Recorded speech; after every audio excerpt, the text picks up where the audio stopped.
Di satu sisi, kita melihat air mata. Di 3 provinsi di Sumatera, ribuan warga masih tidur beralaskan lumpur, menatap sisa-sisa rumah yang hancur, menanti bantuan yang tak kunjung tiba. Namun, di sisi lain, kita melihat sebuah anomali yang membingungkan dunia. Di saat tangan-tangan dari negara tetangga terulur membawa logistik, selimut, dan obat-obatan, pintu gerbang kita justru tertutup rapat. Ada kabar yang beredar bahwa bantuan internasional ditolak. Ada bantuan yang bahkan dikembalikan. Perdebatan panas meletus di tengah masyarakat. Apakah bantuan pemerintah pusat benar-benar sudah mencukupi seperti yang diklaim? Ataukah ada ribuan warga di pelosok yang terlupakan? Dan pertanyaan terbesarnya, mengapa pemerintah tampak begitu anti terhadap bantuan internasional? Apakah ini soal kedaulatan atau sebuah pertaruhan harga diri bangsa yang justru mengorbankan rakyat sendiri? Hari ini, kita akan membedah apa yang sebenarnya terjadi di balik polemik penanganan bencana Sumatera. Dari kebingungan negara-negara Arab, klarifikasi Menteri Dalam Negeri, hingga prediksi mengerikan bahwa tanpa bantuan asing, Sumatera butuh 30 tahun untuk pulih. Selamat datang di Istabi. Mari kita cari tahu kebenarannya. Mari kita mulai dari fakta di lapangan. Bencana yang melanda 3 provinsi di Sumatera ini bukanlah banjir biasa. Skalanya masif, melumpuhkan infrastruktur vital. Pemerintah melalui berbagai rilis resminya menyatakan bahwa stok bantuan aman dan distribusi terkendali. Narasi yang dibangun adalah negara hadir dan negara mampu. Namun, suara dari bawah berkata lain. Di titik-titik terisolir, relawan lokal berteriak kekurangan perahu karet. Di pengungsian, susu bayi dan air bersih menjadi barang mewah. Jika bantuan pemerintah memang melimpah, mengapa masih ada jeritan ini? Kompleksitas ini terlihat dari respons pemerintah daerah. Wali Kota Medan, Bobi Nasution, saat ditanya mengenai bantuan internasional, memberikan jawaban yang sangat normatif namun syarat makna. Ia menyerahkan sepenuhnya keputusan tersebut ke pemerintah pusat.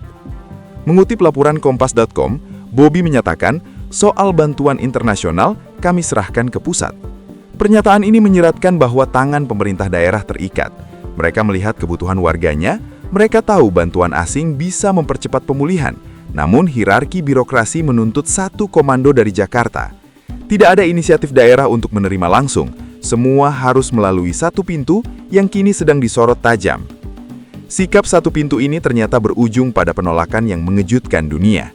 Laporan dari Kompas Global menyebutkan bahwa negara-negara Arab merasa heran, bahkan bingung, mengapa Indonesia, negara dengan populasi Muslim terbesar yang sering mereka bantu, kini menutup diri di saat sedang terluka parah. Biasanya solidaritas negara-negara Islam sangat kuat, namun kali ini tawaran bantuan dana, tim SAR hingga peralatan medis canggih ditanggapi dingin. Kebingungan ini bukan tanpa dasar. Dalam logika kemanusiaan universal, nyawa adalah prioritas di atas birokrasi. Pemerintah bukannya diam. Menteri Dalam Negeri memberikan klarifikasi untuk meredakan ketegangan diplomatik, terutama dengan tetangga terdekat kita, Malaysia dan Singapura. Dalam pemberitaan nasional Kompas, Mendagri menegaskan bahwa tidak ada niatan mengecilkan bantuan dari Malaysia. Pemerintah berdalih bahwa ini adalah masalah koordinasi.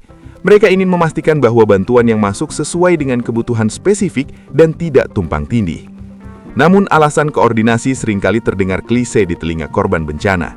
Ketika tetangga datang membawa ember air saat rumah kita kebakaran, apakah kita akan menyuruh mereka pulang karena embernya tidak sesuai standar kita? Atau kita terima dulu airnya untuk memadamkan api? Klarifikasi Mendagri mungkin meredakan ketegangan diplomatik, tapi belum tentu menjawab rasa frustasi korban di lapangan. Disinilah letak pertaruhan terbesarnya. Sebuah analisis mengejutkan dimuat oleh Kompas Global yang menyebutkan bahwa tanpa bantuan asing, pemulihan banjir Sumatera bisa memakan waktu hingga 30 tahun. 30 tahun, bayangkan. Jika prediksi ini benar, artinya anak yang lahir di pengungsian hari ini baru akan melihat kampung halamannya pulih sepenuhnya saat ia sudah menjadi bapak-bapak berusia 30 tahun. Infrastruktur yang hancur, jembatan, sekolah, sistem irigasi membutuhkan biaya ribuan triliun yang mustahil ditanggung APBN sendirian dalam waktu singkat, apalagi di tengah kondisi ekonomi global yang tidak menentu. Bantuan internasional bukan hanya soal mie instan atau selimut. Bantuan internasional seringkali membawa serta teknologi rehabilitasi, dana hibah rekonstruksi, dan tenaga ahli manajemen bencana yang tidak kita miliki dalam jumlah cukup. Menolak mereka dengan alasan kemandirian atau harga diri bangsa adalah sebuah perjudian yang sangat mahal. Apakah harga diri negara diukur dari kemampuannya menolak tangan orang lain? Atau seharusnya diukur dari seberapa cepat negara bisa mengembalikan senyum warganya? Jika pemerintah bersikeras menanggung beban ini sendirian demi citra bangsa besar yang mandiri, maka rakyat Sumatera lah yang harus membayar harganya dengan masa depan mereka yang tertunda selama 3 dekade. Lantas apa yang sebenarnya terjadi di balik dinding istana? Kenapa pemerintah begitu alergi? Ada analisis yang menyebutkan bahwa ini berkaitan dengan narasi politik. Mengakui butuh bantuan asing seringkali dianggap sebagai tanda kelemahan oleh elit politik kita. Ada ketakutan bahwa jika bendera asing berkibar di lokasi bencana, legitimasi pemerintah pusat akan turun. Ada paranoia sejarah masa lalu tentang intervensi asing yang membonceng misi kemanusiaan. Namun kita harus belajar dari sejarah tsunami Aceh 2004. Saat itu Indonesia membuka pintu selebar-lebarnya.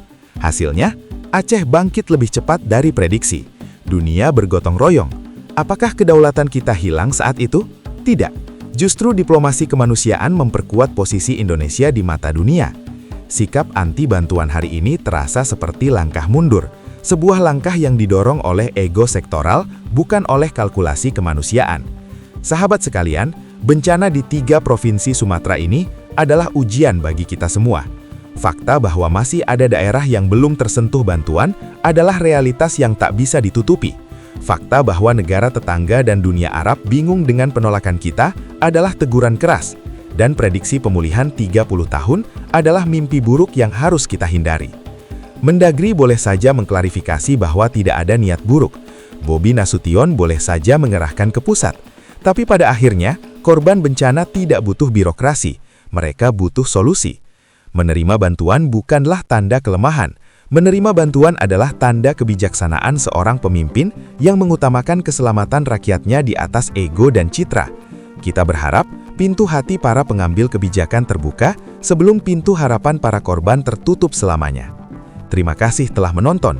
Jangan lupa like, share video ini agar isu ini semakin didengar, dan subscribe untuk analisis mendalam lainnya. Sampai jumpa.